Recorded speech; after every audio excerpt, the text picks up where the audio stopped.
Hey, how we doing, everybody? It's another beautiful day here at the Cheese Moon Workshop. Last week when I went out thrift stores, I found this little Buck 110 clone looking thing with the plastic handles, and it cleaned up okay. I haven't put this on a fiber wheel or anything, but this little Imperial, it cleaned up okay. And I mentioned that I have a soft spot for the Buck clones, right? And so that kind of led me down a little rabbit hole for this video. So this is the Imperial that I found last weekend, right? Plastic handles, right? That's probably the least quality of the Buck clones that I currently have. Then there's these Buck clones. All right, this one here, made by Colonial, is the Coyote, I believe they called it. Good solid knife. Not brass. It's a little stiff. I don't know what this material is, but there's like a brass liner than this other, nickel, whatever it is. But that was the Colonial. And then of course this guy here, very good looking Buck clone by Schrade, the LB7. All right, but definitely a Buck clone. Trying to keep all this stuff in frame for you guys. Here's another Buck clone. I kind of like the black blade on this. This is a Ranger LB125. I believe it's made by, looks like it's made in the same factory as the Colonial, same jigging on the plastic or whatever. But that's the Ranger. And let me see what else I got here. This is another Buck clone. Again, plastic handles there, advertising knife. This was made by Sharp. This is in gorgeous shape. But Sharp was the Ozark Trail of Kmart. It was their store brand, and I believe Colonial made those for Sharp for Kmart as well. So those were that clones, and I got to digging in the box, and I found this. I remember buying this one,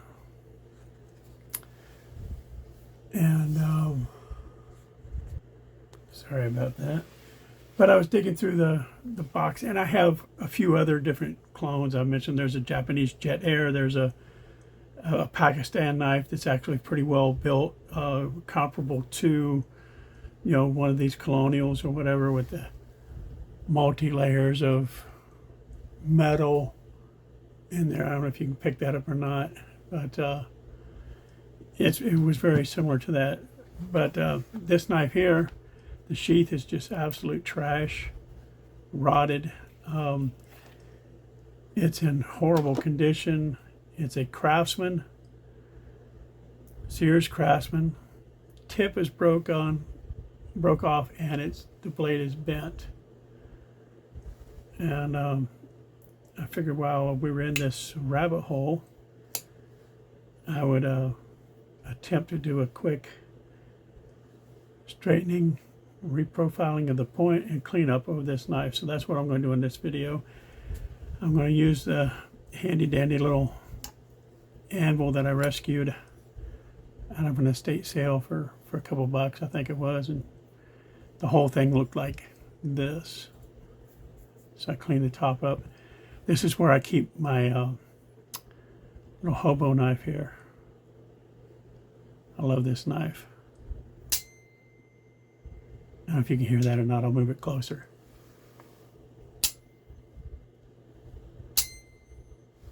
That's my fork. I don't like to snap it too much. Fork bottle opener. And the blade was broken, had to reprofile it. This is my Cattaraugus hobo. This predates Case knives. And I got this for $1 at a local pawn shop. And it's one of my most treasured knives now. So we're going to put it over here, and we're going to get rid of all these other knives here. Get rid of the magnet. And if the camera's picking up, it's a very definite bend where they were prying something and broke the tip off. And this doesn't always work. Sometimes you end up snapping the blade. I'm going to give it a try here. Just let me tap it. I don't know what kind of hammer this is, but I really like this little spiky, like focus. Right on the spot. And you don't want to try to overdo it. It's getting there a little bit.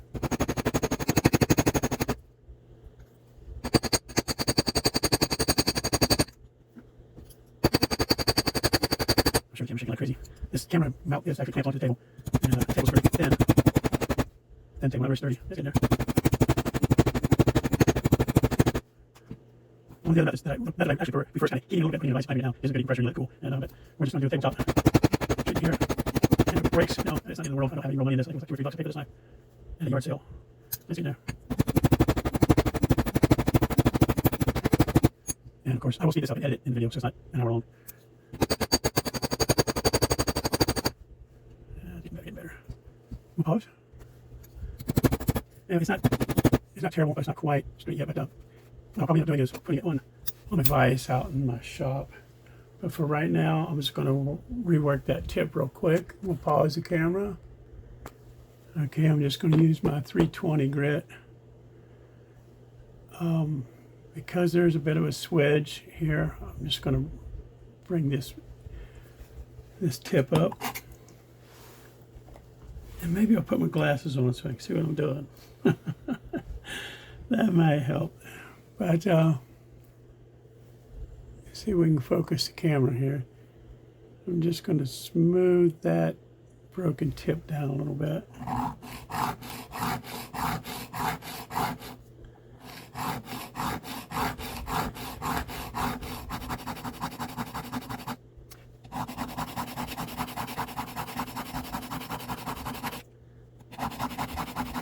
And I have a little 3-inch grinder sitting right here beside me, and it has a fiber wheel on it. It's from Russia, I believe.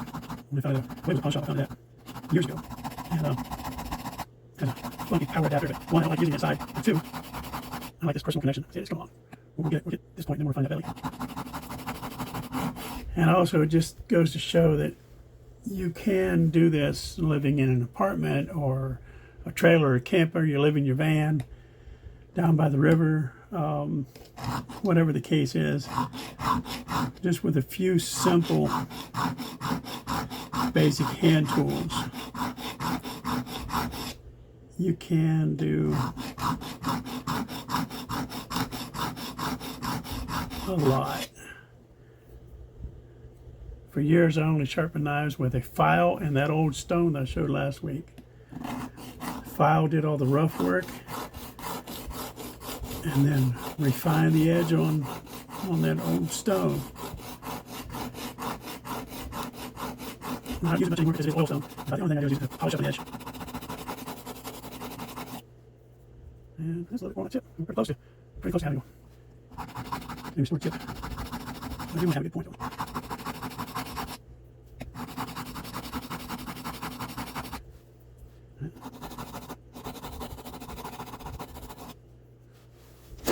Use my reach.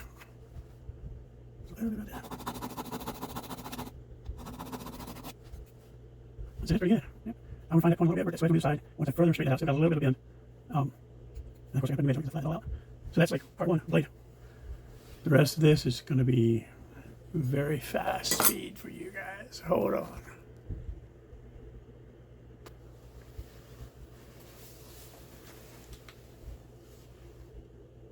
Okay, so it's recording. I was panicking for a second. So I'm going to go clean this up. The first thing I'm going to do, I'm going to put you on pause, and I'm going to soap and water That's always my first go-to. I'm going to go in there and hit it with soap and water and my fingernail brush and see how much of this crud we can knock off of there. And then I'll come back. Okay, this is not my usual technique, but this knife was so heavily gunked with the green sort of slime that came off of this old rotting sheath that is of no value at all. It's gone in the trash. But it was just really caked on there. Some of it came off with the scrub brush. You could actually feel it. It had some thickness to it.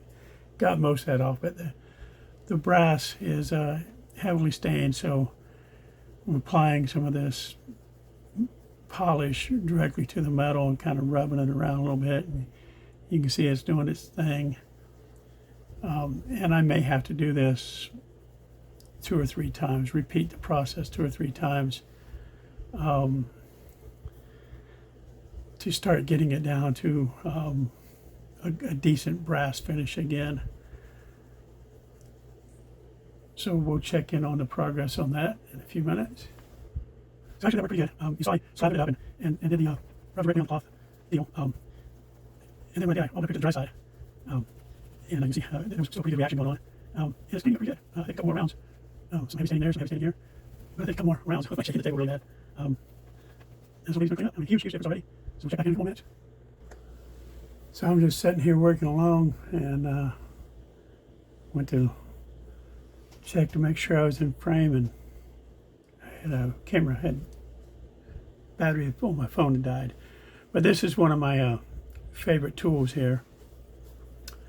Popsicle sticks, or craft sticks, whatever you would call them, for getting in the wells of the knife. This was like round 1. And you just wrap a little paper towel on there, and you can adjust the thickness and the layer of the paper towel to get a good tight fit from one side to the next. And you're going to kind of scrub it out. And then because it's wood, you can carve your little point on the end of it and get underneath the pivots and such, and you're not worried about scratching up the brass or your metal. And it works as a good little digger outer tool. So yeah, but it's coming along. As you can see, it looks a lot better than it did. This is a scratch right here, and there's this is staining from that leather. This is kind of a staining, but it's almost like pitted in there.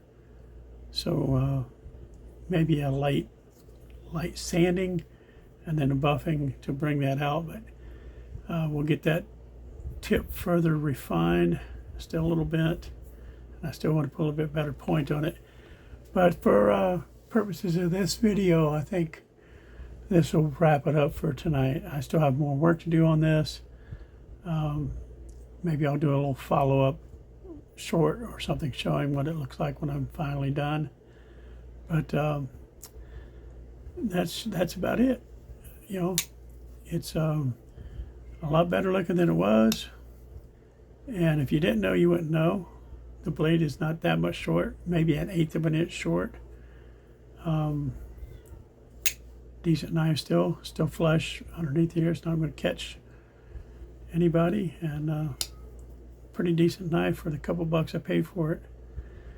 So there you go. Please remember to like, subscribe, hit the notification bell, but above all, have yourself a beautiful day.